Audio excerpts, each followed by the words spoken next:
welcome into another edition of On the Record presented by CalledIt. Happy Monday to all of you out there. We appreciate you joining us as we have another jam-packed day and episode filled with World Cup action. Plenty to discuss. To help join alongside me is going to be, well, Adam Kaufman. You saw him last week. He is crushing it right now with his trades. I think he's got the highest streak at CalledIt.media, our website that you can hop onto and sign up yourself, where it's completely free. You can see our daily call. You can make your opinion known, whether you're going to follow along with the daily call, you're going to fade it, or add in a completely different one to see how you stack up amongst the community leaderboard. So we are very eager to get Adam's thoughts. We're also excited to hear from Stephanie Odie, who, hey, she crushed it on her first show appearance. She nailed the Carolina Hurricanes when actually she went against what CalledIt had for the daily call, which was on the Golden Knights last week. She was on the Hurricanes and looking to keep her streak going. So we've got two great minds today to talk plenty of World Cup, and it's an especially exciting show because the daily call revolves around our challenge, The Run, which is where we are looking to turn $250, just that singular investment, all the way to $1 million. The idea is to get it through 12 trades, and you're rolling it over and over and over, and we have made it the farthest that we have had so far. Since we began this show, we are on trade number 4. In that daily call, you could have got access to it earlier if you signed up at CalledIt.media, but we will be discussing it momentarily for today's match between Belgium and Egypt. The Run now sitting over $2,600 is where the pot's at. If this call is made correctly, the pot will then move up to over $5,000, just getting closer and closer to our ultimate goal of $1 million. So we can't wait to get more opinions in that game and see what Stephanie and Adam think of the daily call. Are they going to be on the same side, or are they going against it? And then we'll also talk some other World Cup action today. Cape Verde and Spain, probably a lopsided matchup, but still some trades to be had, and good discussion about what other markets you can attack, even when the discrepancy in the pricing is so large. And then, as we always like to conclude the shows, we'll have a little bit more fun with it. There's been some unique trades from some users on these prediction platforms, just obscene amounts of money. We'll see what the strategy from Adam and Stephanie would be if they had this bankroll of a user who traded $730,000 for just a profit of $16K. And then we have some news in the World Cup world just about some managers getting canned after a tough showing. So there's so much to be had, but let's go ahead and bring up our guests. We'll start with Adam, who again is returning to the program. He is a top dog on the community leaderboard at CalledIt.media. Adam, I know you're coming in here high and mighty, my friend. How are we feeling this Monday morning? Wealthy, Danny, wealthy. Obviously, we're chasing the run. We're trying to just stay that step ahead of the crew at CalledIt. We'll see what today brings. Obviously, there might be a little bit of controversy, but feeling good. Feeling like there's a Scottish invasion though around Boston with what's happening. As we know, we just saw Scotland defeat Haiti 1-0. Not maybe the most exhilarating game unless you're really into defense, but that match taking place in my neck of the woods there at, I guess we have to call it Boston Stadium, Gillette Stadium, truthfully, where the Patriots and the Revolution play. But it was a really the takeover of the city has been fun at Fenway Park, and kilts on the mascots, the Scottish flag and Red Sox logo on T-shirts, on fans. Exhilarating time. What a time to be alive. Man, I was going to bring that up too, Adam. I was like, you're getting the invasion from Scotland. It looks incredible out there. And I know we were talking with one of our producers, Matt, and he was saying he had some friends at the game.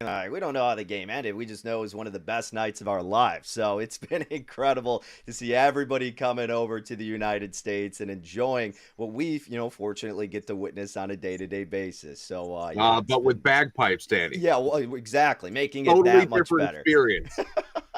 Adam's alarm clock, he turned it off. He just hears the bagpipes there in Boston. He just wakes up that way. Can't ask for anything better than that. Also joining us, of course, we have Stephanie Odie, who you could follow on X at Steph Odie. Steph, how was your weekend? I know, again, I was giving you your props. You completely embarrassed us. We were on VGK. You had the Hurricanes. Not only did Carolina win that game, they got the cup. How about it? It was a hell of a series. Oh, it was so fun to watch. I mean, I really think they had control of that entire game. They did it with their backup goalie who got his first playoff start just a game prior, and he has a shutout to win the Stanley Cup. I mean, I thought that was just so cool to see that team. And I'm happy that the coach that's been with this team for 8 years won rather than the one that came in for just the final 8 games of the postseason. But it was so fun to watch. Knicks won and took over New York City. Then, Team USA won. So it's been a great weekend for the Americans. No doubt, no doubt. And like we were saying before the show, Europeans everywhere else around the world, they're getting a great experience. There's all these championships happening at once, getting to experience American fast food. What else could you ask for when you make your way here to North America? So it has been very exciting around these parts. And like you said, too, USA and Paraguay, that game was great for the Americans. Really fun to see for all of us. And it was great because that was also part of our trade, guys, where we are now, again, on number 4 of the run, where we're looking to take $250, turning it into $1 million. The first trade, for anybody who missed it, kind of going back in time, that revolved around the New York Knicks. So that was game 4 of the NBA championship. CalledIt had the Knicks with that 29-point comeback. That's how this thing kicked off. Then South Korea over Czechia, just another comeback victory. I mean, it's been incredible, those first 2 trades. And then it was United States over Paraguay. And now, guys, we are talking about one of the matchups today for the run to turn it into $1 million, Belgium and Egypt. So a little bit of a unique route is where CalledIt is taking it for this specific matchup. If you look at Kalshi, you see I'm not looking at the side or the total here on the screen, but the daily call, the focus is on will both teams score. So the daily call is the yes on both teams scoring for Belgium and Egypt. The trade was at 49 cents. It's ticked up slightly to 50 cents. So it's trading at about minus 108 if you want to look at the American odds conversion. But 49 cents is where CalledIt gave it out. So again, that's why we implore you to sign up for the daily newsletter. You get the better price sometimes before it alters. And the true chances that CalledIt has it labeled at, Stephanie and Adam, 53%. So pretty big conviction there from the team at CalledIt. Again, the pot is at $2,679. And if this is made correctly, it will go to over $5,000. Adam, let's start with you, my friend. Will both of these teams score? Egypt. And we obviously have Belgium, who maybe not as great as they once was, but still a lethal offense. How are we feeling, top dog?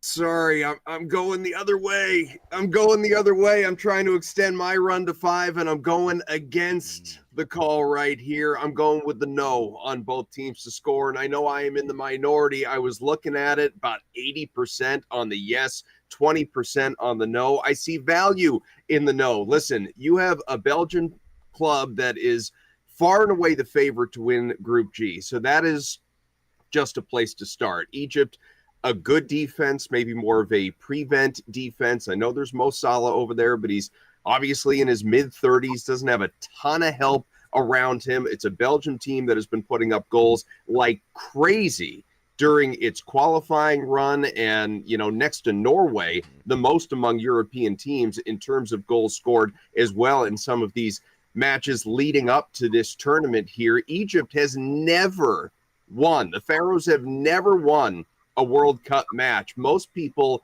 if you look around, are expecting a lower scoring match between these two clubs.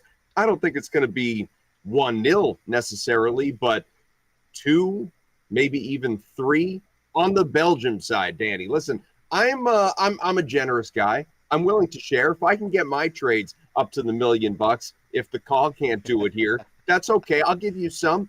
I'll share some with Steph. Share some with some of our viewers. That's okay. I'll pass the money around. That's all right. I'm open-minded, but I think we're getting a clean sheet here on one side in this game. I'm going no on both to score. Steph, your thoughts here? Listening to him disagree, I wanted to disagree too. I was trying to make a case for it, but I do think that both of these defenses can be exposed. Egypt may not have the depth that Belgium has, but they still have scored in 10 of their last 12 competitive games, largely in part to Mohamed Salah, who single-handedly can make plays and he can score out of nowhere. He has scored 9 goals in qualifiers, so I'm going to rely on him to do that. We all know that Belgium has an explosive offense, but Egypt won't be able to shut them out. They're riding a 13-game unbeaten streak, scoring 29 goals in 8 matches. So they're averaging over 3.5 goals per game. But that offense, it's so aggressive that it pushes their defenders too far up the pitch. So that leaves plenty of space for Egypt to take advantage, and they don't need tons of possession to do so. Egypt consistently ranks low in total possession percentage against top-tier teams, but they rank exceptionally high in counterattack goals. So I do think that they'll be able to put up some points here, but I think that Belgium, heavy favorite. I think the better play, honestly, is for them to score over 2.5 goals. But just for the sake of agreeing with CalledIt this time, I do think that Egypt will be able to put at least one in. But Belgium, the far favorite. I'm taking them to win. Adam, it seemed like that Steph's whole analysis just revolved around solely fading you. So, it's just this guy said we this just met. This is not how we get off on the right foot. Oh, I love it. But hey, look, I'm not saying Egypt can't score, by Right. the way. I don't expect it. I think if Egypt is going to score, either it's a really nice goal by Salah. I agree. That's the dude if it happens. Or it's just one of those kind of, what we would call in hockey a dirty goal, right? Like a chance goal that comes on a corner and a dude is in front for the header, perfect positioning, and it happens that way. I don't think you're going to get this, gorgeous Egypt 2 or 3-on-1 attack that's going to lead to a goal against Belgium. I don't see it. So I think it's, maybe it's even an own goal. We've already seen a couple of those in this tournament. Maybe it's that type of thing. But yeah, Egypt just doesn't have a whole lot of offense to speak of. Yeah, and I just don't know how aggressive Belgium will feel like they have to be in this one. So that's my only concern, but I still think Egypt is good for one goal.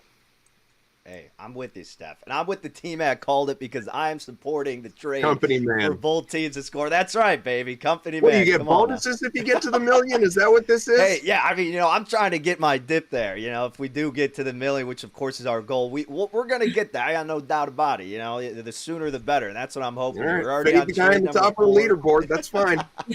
That's right, guys. Again, Adam's at the top here, so he's putting a lot at stake to go against the daily call, which is for both teams to score between Egypt and Belgium.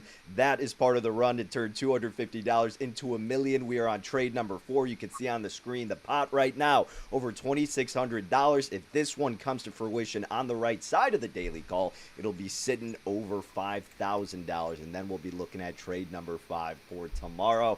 But man, it's going to be a blast to sweat this one out between Egypt and Belgium. And I wish I could say the same for another match today, though, guys. But this one may be just an absolute blowout between Spain and Cape Verde. I was kind of thinking of how to approach this one and where to look in the market to see some valuable trades. But clearly Spain, the favorite in this tournament, the favorite in this game, trading at 93 cents. Cape Verde in their first World Cup trading at 3 cents. And heck, even the tie is only trading at 6 cents. Now, if you look at Kelsey, you scroll down a bit, you could get Spain to win by over 2.5 goals. And still a bit pricey at 59 cents in the total, 3.5. There's other ways to go about it, of course. There's unique props that you can tackle. But, Adam, I know that you've been looking at some of these alternative markets in a lot of these sports. Is this a match where you did the same? Is this one where you don't see value? What stands out to you potentially between these two nations? Yeah, I think if you're looking for value, you probably go with something like Spain over 1.5 goals in the first half. Set the tone early. Obviously, you can get a good price on that. That would be something that would jump out at me. And, I'm sure there are a lot of people that are in the space that are thinking the same, because to your point, look, if anybody watched that Germany match yesterday that finished at 7-1, you might get something similar here. Spain is one of the favorites to go out and win this tournament. Now, maybe the Spaniards decide, okay, we'll take a step back. We don't need to embarrass this team on the other side. But you're talking about, at least statistically, one of the worst countries that is part of this entire tournament. Spain can do whatever it wants. This is, how, like when you're a camp counselor, you got all the little kids around you, like, yeah, let's go play basketball. And you're putting your hand on their forehead. Yeah, run around me. Go ahead, try, do whatever you want. Spain's going to be in complete control in this one, dancing around defenders to score goals if it wants to. This thing should get out of hand. I think the spread is a perfectly fine way, or over on goals, a perfectly fine way to invest in this thing because, yeah, to your point, it should be ugly. Yeah, and it looks like, Stephanie, even some roster moves. I mean, potentially because of injuries, Jamal and Williams may not be playing, but it probably won't matter in the grand scheme of things. Is that how you see it as well? Do you think it's just going to be Spain all the way, or could there be some sneaky value elsewhere? I don't think this game's going to be competitive at all. Even if Spain is a little bit banged up, and you mentioned Williams and Yamal, they did get back to full team training Thursday right here in Tennessee, but it is highly probable that they're not going to play and definitely not start. Just preserve them as long as they can. But I do think that opens it up a little bit. That puts the offensive burden on, let's see if I can pronounce this right, Mike Oyarzabal. Hopefully I said that right. But 5 times fast, go. Mike, oh gosh. And I listened to it on YouTube before I even tried it. Mike Oyarzabal. I think that's how you say it. But he has had 8 goals in his last 6 international appearances.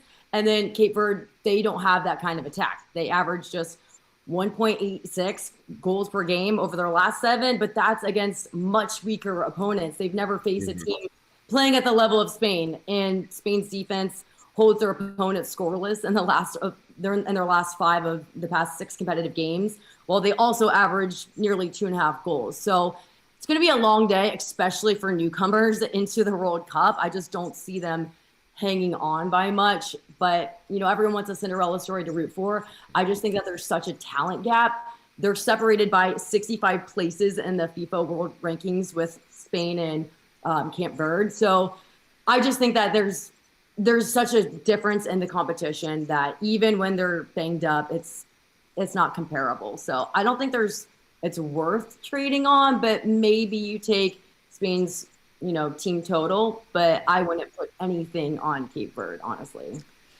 Yeah, it would be a fun story, but there's probably other areas to attack to invest in if you're looking to get a better bang for your buck as opposed to go with Cape Verde against what could be the best team of the World Cup in Spain. That, as you guys already noted, just completely dominant in just about every category in general, but especially against an inferior nation for the World Cup like Cape Verde. But hey, we have seen in the past people making insane trades when it's been very lopsided with Germany and in their first round matchup. So look at this tweet here, guys. So this is from Polymarket.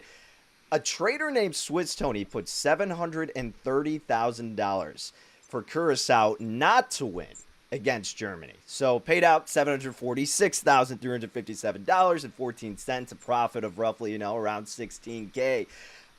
Is this a sound strategy going forward? Look, if I had the bankroll, I can't really blame the guy. If you saw 16K laying on the street, I'm sure you'd pick it up, right? Adam, is this what you would do if you had this bankroll available to you? Or do you think maybe you should have went with like a goal line, get a little bit better return on his investment? 7-1, of course, it's hindsight now, but yeah, this is kind of insane.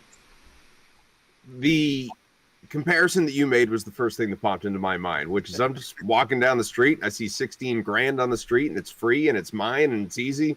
Sure, who wouldn't do that? But by the same token, I can't even relate to this guy to have, over $700,000 that I can just throw on something on a whim that, yeah, you view it and say, there's no way it loses. And so there's that mentality. I understand, but it also feels frivolous, stupid, irresponsible. Like sometimes things that just quote can't lose do lose. Like I think back to December when in the NBA season, there were people that were trading at, let's call it 5 figures, north of $10,000 on LeBron James to score 10 plus points in a game. Why? Because he's been doing it for almost 20 years straight, literally, and there's no exceptions to where it hasn't happened. So we're going to keep doing it. Let's invest 10 grand to win like, what, 200, if that, something like that.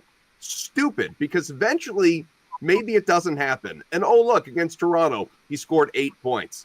So eventually that stuff catches up to you. Now, was there any way realistically that Germany was going to lose this match or even finish in a draw in this match? It's not hindsight to say no after a 7-1 match. There was no way. So I get it. Yeah, 16 grand free, but still, there'd be, at least if it's me, there's a little bit of a sweat sitting there going, what did I just invest to win how much? And I'm risking how much? I could lose this? Like, it just feels stupid. It feels incredibly dumb. Boring, really. Like, find something else to do with your money. I know Yeah. Stephanie can relate. She has made those trades before. Naturally, yeah. Well, there's a reason sports books do offer it. I mean, someone's going to take it and it may not even hit. I just find it cringy that you're going to bet like a 97% stake for just about 2% return. It's just cringy. And of course it's on soccer. So I feel like this bet just, I want to see what this guy looks like. Because to me, it's cringy. You're a wuss. You're just betting on something that you know you're going to get back. And you had to sweat it out for a second there. So I'm like, you just look like an idiot because when the score was tied up, like, yeah, we knew it wasn't going to happen, but it just is icky and cringy to me because it's like, you're not impressive to me. And it's just weird. Yeah, I agree. Find something else to do with your time because it was just, everything about it is cringy, I think. Go buy a really nice yacht. I don't think you can do that with that amount of money, but maybe if he bets on something that you get more than 2% back on, yeah, he could get a yacht. This guy's trying to impress some woman potentially, and she's like, "No, it actually gives me the ick. You're betting $730K on this? No, thank you." God. Like, and you have a 97% chance of getting your money back. So you're getting 2% back. Right, like have some confidence. Come on, do something different. Total goals, goal line, anything. Because realistically, if you're betting it for that small profit, let's be honest, the 730,000 doesn't matter that much. You would assume. So why not try to get the most out of it, right? But the same. Honestly, I wish he lost it just because of how annoying it is. See, Like, we found Steph's there you go. Like, Put your money where your mouth is. Man up. yeah, it's just cringy. Oh, it's an ick. That's an ick for sure. The new ick unlocked, betting large sums of money and profiting, even though it's a little amount. But hey, you got to have better conviction than that. It's something that's not overly priced in one direction over the other. No, I get it. It is a crazy thing. But unfortunately, I assume us three all cannot relate to it. But maybe one day, hey, that's part of the plan when we're trying to get this up to 1 million. Then maybe we can make a trade like that at 96 cents, depending on how today's match goes. Steph will be right there making fun of you, Danny. That's Telling right. you how gross it is. But she's going to be part of it potentially, so she's got to be on the right side. I think that it was soccer that he bet on. Like, just that's so perfect for me. Like, you're an easy target, dude. Like, Swiss man. Incredible. Well, we also have another trending topic here, guys, and this was a shock. I just saw this morning. I think it was reported a couple hours ago, but how about Tunisia firing their manager? I'm going to let Stephanie pronounce his name, too, because she did well with the last one. So after they blew a 5-1 lead, or they didn't blow it, they just lost and got creamed 5-1 against Sweden in the World Cup, they fired their manager, which just seems insane to me. And again, I know, us three, we're not the biggest diehard soccer fans in general, but that just seems abrupt. It's such a world large stage like that. Like, you couldn't imagine that happening at like the Olympics I don't know. This is crazy, Stephanie. I mean, are you shocked to see something like this happen? I mean, usually when things like this are this shocking, internally it's not. There must have been, stuff that led up to this, I think. It never ends up being like that one thing. Yeah, it's like a really bad loss, but it had to have been more behind the scenes, honestly. I would say there's more of a grace period, but historically, just based off of my time covering sports, it's usually been not just this one thing that did it. There's stuff behind the scenes that probably also contributed. Adam, yeah, it's possible, but also, I mean, he only had the job for 5 months. He managed 5 games. They won one of them. They may have just looked at it and said, well, clearly not the guy. Like we have made a mistake here, and better to just rip the Band-Aid and go in the other way. But like you said, I mean, to make this move only hours after the very first and clearly only World Cup match is fairly, well, I guess not even only, because I mean they've got the rest of the group to deal with, so you got the interim guy stepping in. But yeah, it's kind of bananas to do this after you've only given the guy the job back in January. I mean, you've been building up for months to this moment. One match, albeit really bad, but it goes poor, and nope, like, we're out. Adam, do you have anything that compares to that you recall just from across any other sports leagues? I know in a show in the past we were talking about certain managers and how long they've lasted, but I wonder if any specific comes to mind where you've just been like, really? Like that abruptly? It's This is it's not a good comparison at all. As you were talking about it, the first thing, you remember the movie Little Big League? Yes. Where Billy Hayward, or Haywood was now granted, he wasn't going to fire himself necessarily because, he became the owner of the team after his grandfather passed away. And all of a sudden he gets to be the manager and appoints himself that when he's like 12 years old. That was what I was thinking about. I was like, man, even Haywood would have lasted longer than this guy.